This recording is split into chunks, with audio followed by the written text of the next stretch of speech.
Senator Mathias, Chief Justice Berger, Vice President Bush, Speaker O'Neill, Senator Dole, Reverend clergy, and members of my family and friends. There are no words adequate to express my thanks for the great honor that you've bestowed on me. I'll do my utmost to be deserving of your trust. This is, as Senator Mathias told us, the 50th time that we, the people, have celebrated this historic occasion. When the first president, George Washington, placed his hand upon the Bible, he stood less than a single day's journey by horseback from raw, untamed wilderness. There were 4 million Americans in a union of 13 states. Today, we are 60 times as many in a union of 50 states.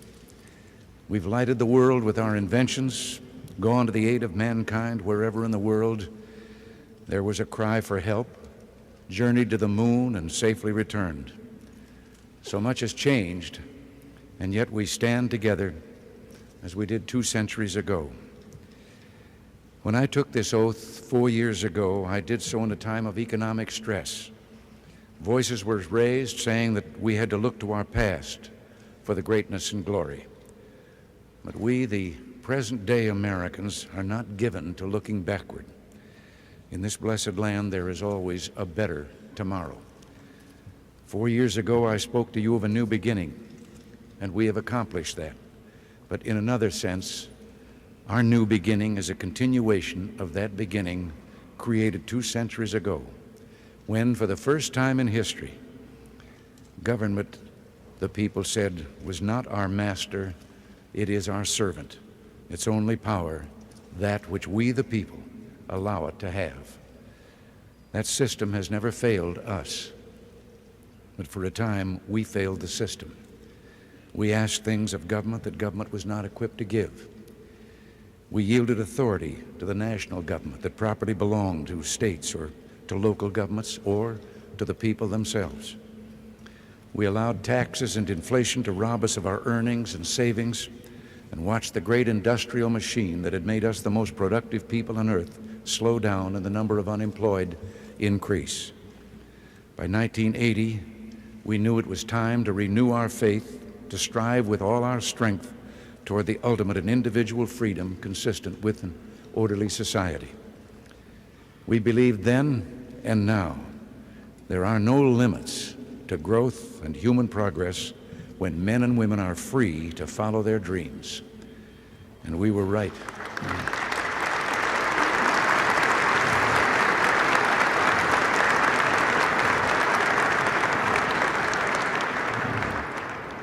And we were right to believe that.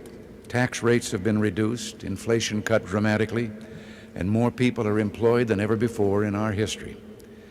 We are creating a nation once again, vibrant, robust, and alive. But there are many mountains yet to climb. We will not rest until every American enjoys the fullness of freedom, dignity, and opportunity as our birthright. It is our birthright as citizens of this great republic.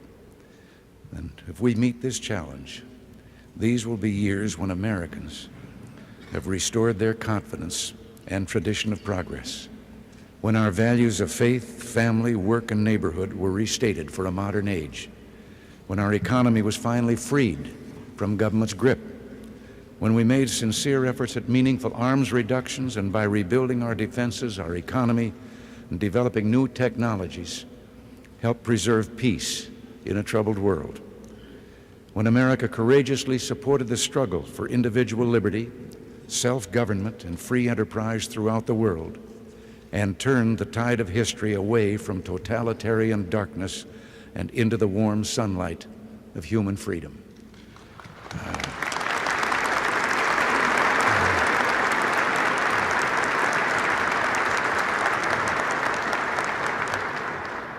My fellow citizens, our nation is poised for greatness. We must do what we know is right and do it with all our might. Let history say of us, these were golden years when the American Revolution was reborn, when freedom gained new life and America reached for her best. Our two-party system has solved us and served us, I should say, well over the years, but never better than in those times of great challenge when we came together not as Democrats or Republicans, but as Americans united in a common cause.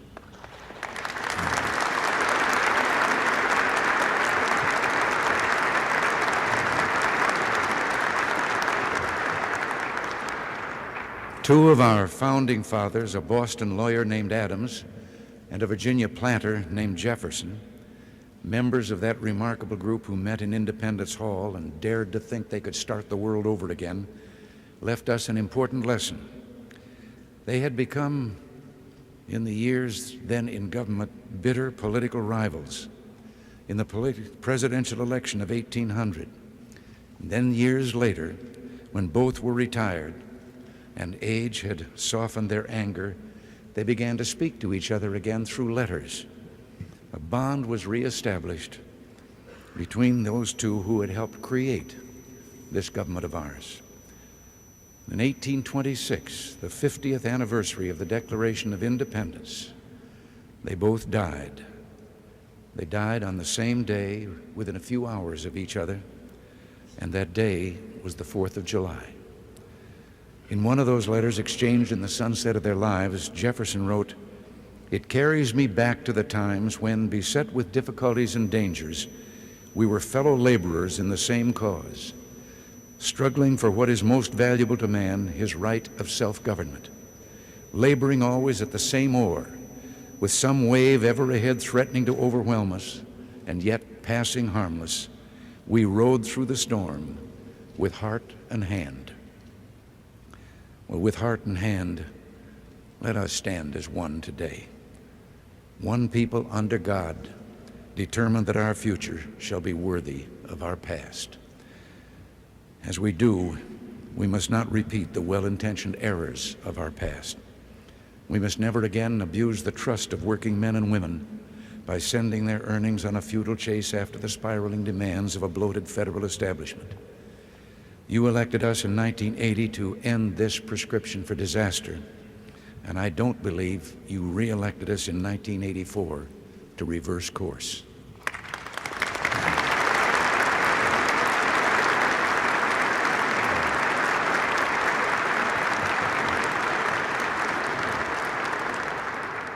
At the heart of our efforts is one idea vindicated by 25 straight months of economic growth.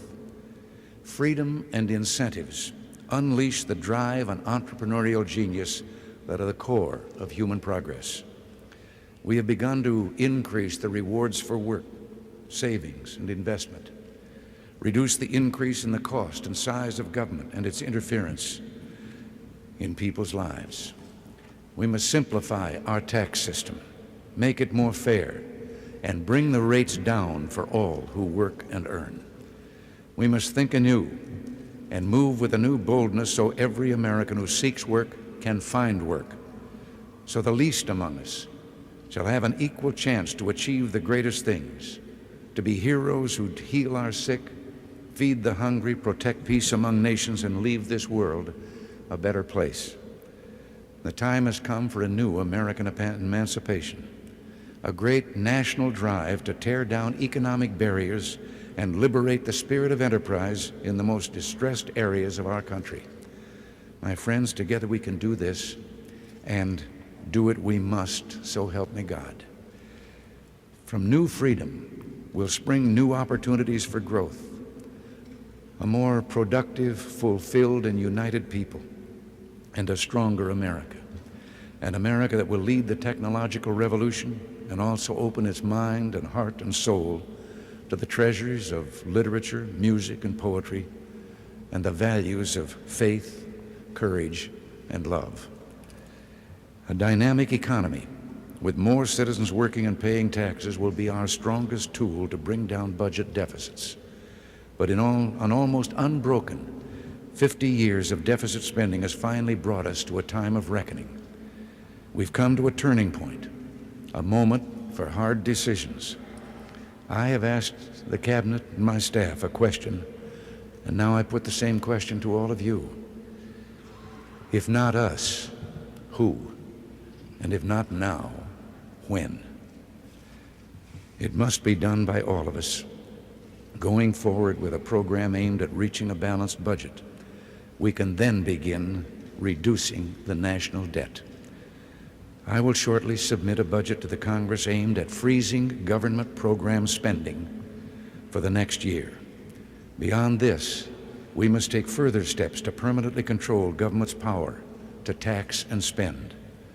We must act now to protect future generations from government's desire to spend its citizens' money and tax them into servitude when the bills come due.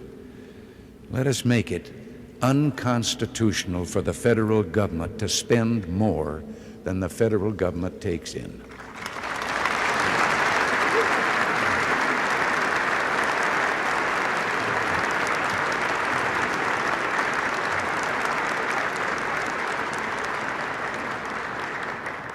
We have already started returning to the people and to state and local governments responsibilities better handled by them.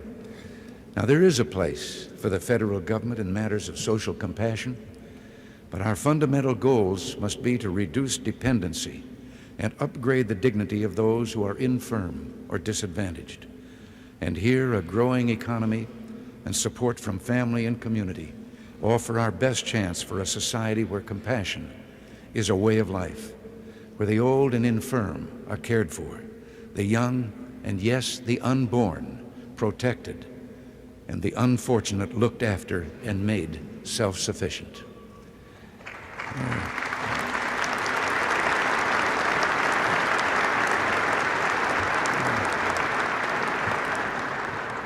Now, there is another area where the federal government can play a part.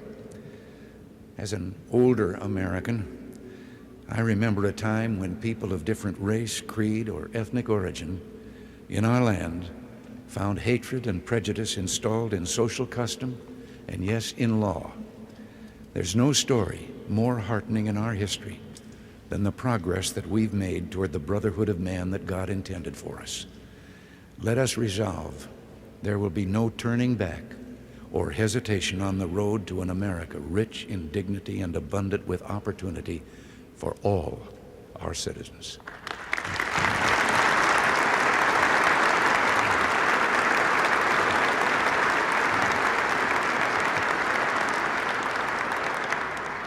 Let us resolve that we, the people, will build an American opportunity society in which all of us, white and black, rich and poor, young and old, will go forward together, arm in arm. Again, let us remember that though our heritage is one of bloodlines from every corner of the earth, we are all Americans pledged to carry on this last best hope of man on earth.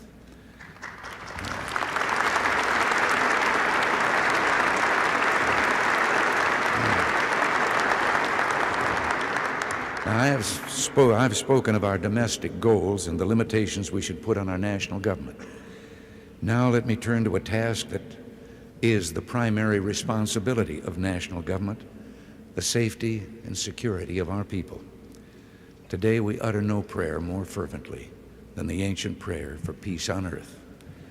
Yet history has shown that peace does not come, nor will our freedom be preserved by goodwill alone. There are those in the world who scorn our vision of human dignity and freedom. One nation, the Soviet Union, has conducted the greatest military buildup in the history of man, building arsenals of awesome offensive weapons. We've made progress in restoring our defense capability, but much remains to be done. There must be no wavering by us, nor any doubts by others, that America will meet her responsibilities to remain free, secure, and at peace.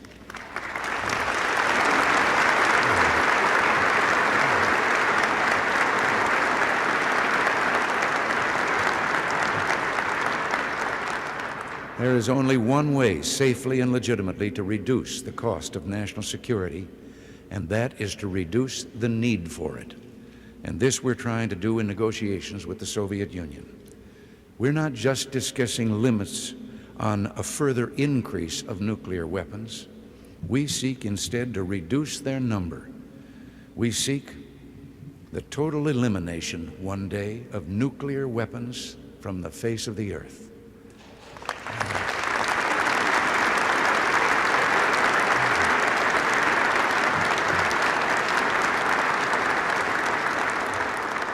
Now, for decades, we and the Soviets have lived under the threat of mutual assured destruction. If either resorted to the use of nuclear weapons, the other could retaliate and destroy the one who had started it. Is there either logic or morality in believing that if one side threatens to kill tens of millions of our people, our only recourse is to threaten killing tens of millions of theirs? I have approved a research program to find, if we can, a security shield that will destroy nuclear missiles before they reach their target. It wouldn't kill people. It would destroy weapons. It wouldn't militarize space. It would help demilitarize the arsenals of Earth. It would render nuclear weapons obsolete. We will meet with the Soviets hoping that we can agree on a way to rid the world of the threat of nuclear destruction. We strive for peace and security, heartened by the changes all around us. Since the turn of the century, the number of democracies in the world has grown fourfold. Human freedom is on the march, and nowhere more so than in our own hemisphere. Freedom is one of the deepest and noblest aspirations of the human spirit. People worldwide hunger for the right of self-determination, for those inalienable rights that make for human dignity and progress. America must remain freedom's staunchest friend, for freedom is our best ally.